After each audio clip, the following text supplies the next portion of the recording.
और अब आज की अगली खबर। आखिरकार सुप्रीम कोर्ट की एक और कड़ी फटकार के बाद एनसीईआरटी को माफी मांगते हुए आज बैकफुट पर आना पड़ा। कल हमने कहानी तफसील से आपको दिखाई थी। आज इस कहानी में एक नया चैप्टर जुड़ गया है एनसीईआरटी की इस कथित विवादित किताब में। सुप्रीम कोर्ट ने आज न्यायपालिका में भ्रष्टाचार चैप्टर वाली एनसीईआरटी की नई किताब को बैन कर दिया।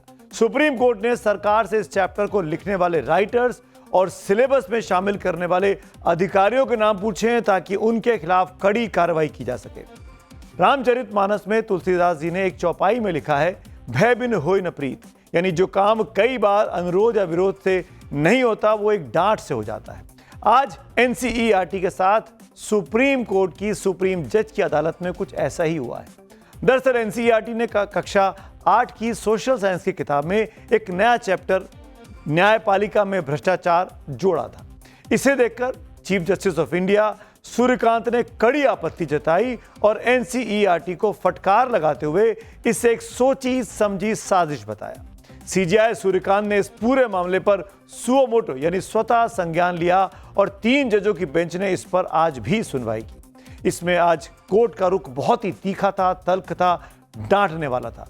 सुप्रीम कोर्ट के चीफ जस्टिस काफी नाराज दिखाई दे रहे थे। पूरे शिक्षा विभाग से एनसीईआरटी थे। एनसीईआरटी के डायरेक्टर और एजुकेशन सेक्रेटरी को अवमानना का नोटिस भी आज सुप्रीम कोर्ट में दे दिया गया है। सूत्रों के मुताबिक इस मामले पर पीएम मोदी ने 2 दिन पहले नाराजगी जताई। आज जब सुप्रीम कोर्ट की तीखी टिप्पणी सामने आई तो देर शाम होते होते खबर सूत्रों के हवाले से आई कि प्रधानमंत्री भी 2 दिन पहले जो कैबिनेट की बैठक हुई थी मंगलवार को, उसमें बहुत नाराज हुए थे। 24 फरवरी को यानी मंगलवार को ही कैबिनेट की बैठक में पीएम मोदी ने एनसीईआरटी के मामले पर नाराजगी जताई थी। इस बैठक में पीएम ने कहा था कि कक्षा 8 के बच्चों को जुडिशियल करप्शन पर हम क्या पढ़ा रहे हैं। सूत्रों के मुताबिक पीएम मोदी ने पूछा था कि एनसीईआरटी का यह मामला कौन देख रहा है, यानी जिस मामले पर सुप्रीम कोर्ट ने आज फटकार लगाई उस पर 2 दिन पहले पीएम मोदी अपनी कैबिनेट में नाराजगी जाहिर कर चुके थे। इसके बाद भी शिक्षा मंत्री धर्मेंद्र प्रधान इस मामले को संभाल नहीं पाए। इस पूरे मामले में एनसीईआरटी और शिक्षा विभाग की बहुत ज्यादा आलोचना हो रही है। सुनिए अब शिक्षा मंत्री देश के क्या कह रहे हैं। न्यायपालिका को कोई भी असम्मान करने का कोई उद्देश्य ही नहीं था। सरकार के उसमें कतई उद्देश्य नहीं था। जो घटना हुई है उसको हम गंभीरता से लेते हैं। एनसीईआरटी के ऊपर उसको और इंक्वायरी किया जाएगा।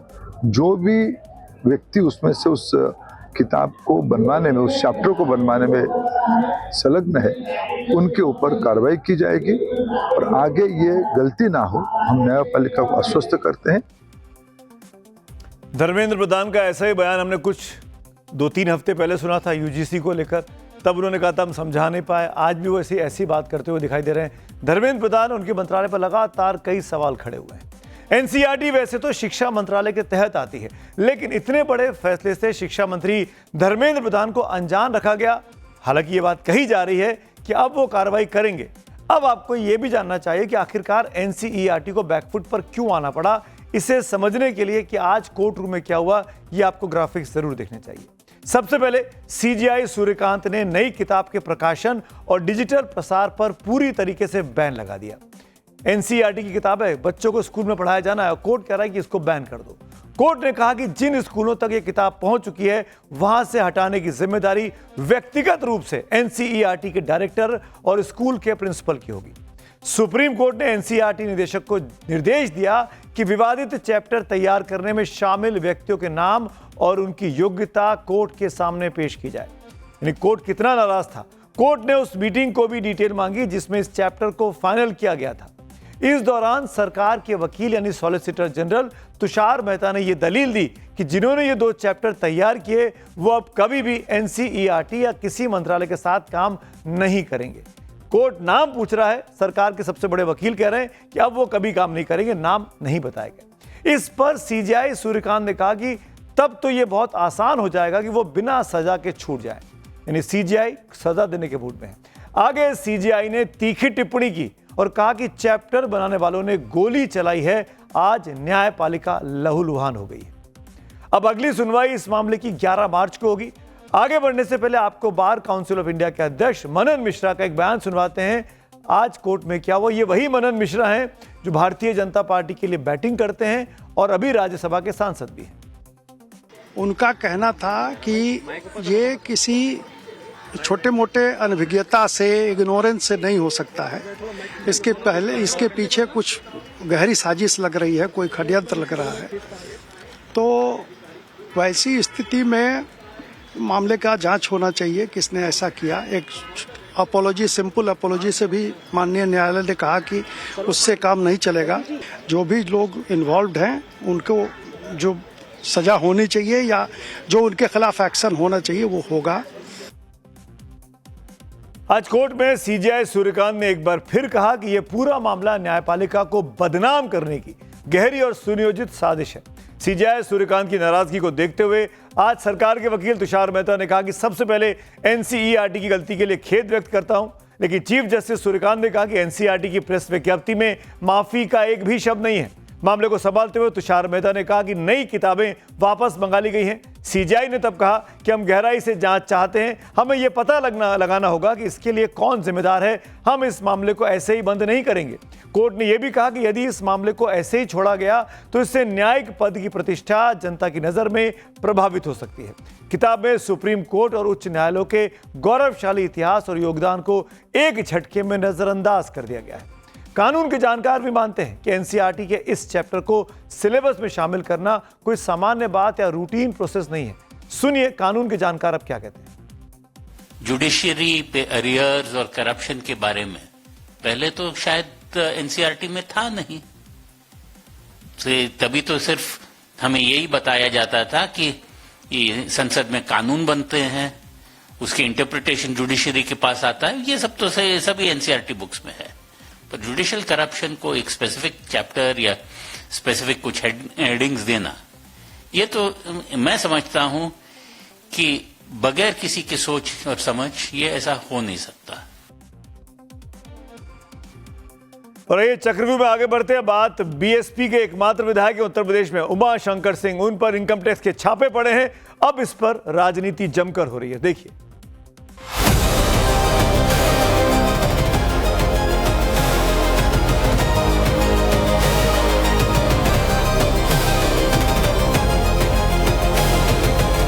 जो जापान चले गए सरकार के लोग, इसलिए छापा पड़ गया। मायावती के एमएलए हैं, सीएम जापान गए हुए हैं, क्या है आपस में कनेक्शन, आइए समझते हैं। लखनऊ में बीएसपी के एकमात्र विधायक, यूपी के विधायक हैं लखनऊ के बीएसपी के एकमात्र उमा शंकर सिंह के लखनऊ के इनकम टैक्स उनके घर पर छापा मारा है। बताया जा रहा है कि छापेमारी के दौरान उनके घर से 3 करोड़ रुपए कैश मिले। इसके साथ ही computer, laptop, hard disk, mobile, digital devices भी बरामद किए गए। आयकर विभाग की टीम ने उनके लखनऊ, बलिया, सोनभद्र, कौशाम्बी, मिर्जापुर और प्रयागराज में 30 से ज्यादा ठिकानों पर रोड मारी। इस ऑपरेशन में 50 से ज्यादा अफसर शामिल हैं। हम देखते हैं, ये एआई जनरेटेड तस्वीरें हैं। जब छापेमारी हुई होगी तो क्या सीन हुआ होगा अंदर का, ये एआई जनरेटेड तस्वीरों के जरिए अब आपको इस पूरी कहानी को समझाने की कोशिश कर रहे हैं। इस ऑपरेशन में इनकम टैक्स के 50 से ज्यादा अफसर शामिल रहे। उमा शंकर सिंह पर आयकर विभाग की छापेमारी से यूपी की सियासत अब गर्मा गई है। मायावती और अखिलेश के साथ साथ योगी सरकार में मंत्री दिनेश प्रताप सिंह भी उमा शंकर के समर्थन में उतर आए। जी हाँ, योगी के मंत्री हैं और बीएसपी के विधायक के लिए बयान जारी कर रहे हैं। अखिलेश यादव ने तो बिना योगी का नाम लिए उनकी जापान यात्रा का जिक्र किया और रेड की टाइमिंग पर इस अंदाज में चुटकीली की कहानी को काफी हद तक समझा जा सकता है। ये आईटी वालों को नाम कौन बताता है, और उनके यहाँ छापा इसलिए पड़ा है कि कुछ लोग जापान गए हुए हैं। अगर वो जापान न गए होते तो शायद छापा न पड़ता, क्योंकि पुलिस पता लग जाती, पुलिस लीक कर देती, योगी जी। तो ये जो जापान चले गए सरकार के लोग, इसलिए छापा पड़ गया। बीएसपी के विधायक पे छापा पड़ा है, बीजेपी के मंत्री उसके समर्थन में बयान दे रहे हैं। अखिलेश यादव के चेहरे पे मुस्कुराहट है, चुटकी ले रहे हैं। अखिलेश यादव आखिर कहना क्या चाहते हैं? क्यों अखिलेश यादव कह रहे हैं कि अगर सीएम योगी जापान यात्रा पर नहीं होते तो शायद छापा नहीं पड़ता? अखिलेश इशारों में ही सही उमा शंकर सिंह को सीएम योगी का करीबी बताने की कोशिश कर रहे हैं। क्या उमा शंकर सिंह और योगी में कोई कनेक्शन है? खैर छोड़िए, इन सवालों का जवाब तो अखिलेश ही दे सकते हैं। उमाशंकर सिंह की पिछले 2 सालों से कैंसर जैसी गंभीर बीमारी है, वो उससे जूझ रहे हैं। उनका अमेरिका में इलाज भी चल रहा है। ऐसे में इनकम टैक्स छापे को लेकर सवाल खड़े किए जा रहे हैं। मायावती ने सोशल मीडिया पर उसमें ईमानदार बताते हुए उनको लिखा है कि उमाशंकर सिंह पिछले 2 वर्षों से काफी गंभीर बीमारी से जूझ रहे हैं। ऐसी स्थिति में आयकर विभाग को अगर कोई शिकायत मिली थी तो स्वास्थ्य को ध्यान में रखकर पूछताछ होनी चाहिए थी। मायावती ने इसे अति दुर्भाग्यपूर्ण बताया और मानवता के खिलाफ भी बताया। लेकिन इस छापेमारी को लेकर बीजेपी के 2 नेता आपस में भिड़ गए। हालांकि अगर उन्होंने करप्शन किया है और अवैध संपत्ति उनके पास है तो बीमारी बहाना नहीं बन सकती कि छापा ना पड़े। योगी सरकार में उद्यान मंत्री दिनेश प्रताप सिंह उमाशंकर सिंह के रिश्तेदार हैं और इनकम टैक्स की छापेमारी से दिनेश जी अब नाराज हैं। उन्होंने छापेमारी को असंवेदनशील बताते हुए केंद्रीय एजेंसी पर सवाल उठाए हैं। लेकिन बीजेपी प्रवक्ता अशोक पांडे कह रहे हैं कि जांच कराने में डर क्यों लग रहा है। सिर्फ रेड करने का समय ये उचित नहीं था। जो व्यक्ति को खड़ा करने में 3 लोग लगते हों, किसी तरह खड़ा होता हो, जिसकी इम्यूनिटी 80% तक समाप्त हो गई हो, ऐसे व्यक्ति के लिए थोड़ा वक्त देना ही चाहिए था।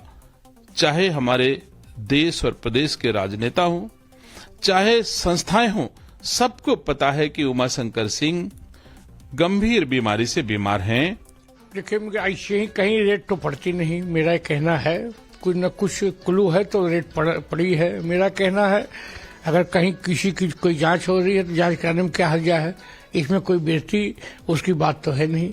मेरा कहना है वीर प्रताप जी के संबंधी जरूर हैं, लेकिन कहीं कोई बात होगी ऐसे ही कोई दुश्मनी बस तो ये सब करता नहीं।